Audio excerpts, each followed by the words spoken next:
Okay students, आज का जो टॉपिक है वो है डिवीजन लॉ ऑफ इंडिसेस।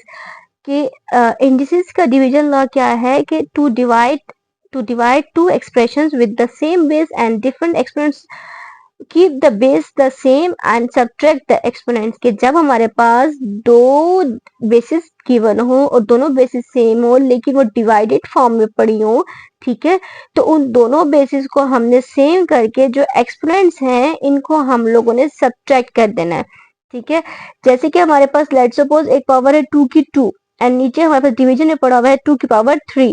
तो हम क्या करेंगे कि दोनों की बेसिस सेम है, दोनों 2 है, तो हम क्या कर देंगे 2 एक दफा लिख के, ठीक है, बेसिस को सेम करके इनके एक्सपोनेंट्स को सब्ट्रैक्ट कर देंगे, मतलब कि 2 माइनस 3 कर देंगे, जिससे हमारे पास आंसर आ जाएगा -1।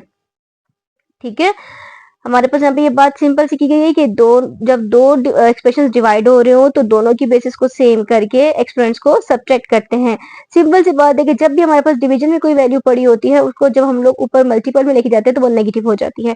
एग्जाम्पल की तरह ये बात की गई है, जैसे कि 4 की पावर 7 डिवाइडेड बाय 4 की पावर 2 है, दोनों बेसिस सेम है, हमने बेसिस को सेम लिख के इन दोनों पावर्स को सब्ट्रैक्ट कर दिया है। ये सब्ट्रैक्शन वाला रूल सिर्फ डिवीजन लॉ में है। ठीक है, मल्टीप्लिकेशन लॉ में अगर जब दोनों पावर्स सेम होती थी, मल्टीप्लिकेशन लॉ में हमारे पास जब दोनों पावर्स सेम होती थी तो हम क्या करते थे कि बेस सेम लिख के उन पावर्स को ऐड कर देते थे।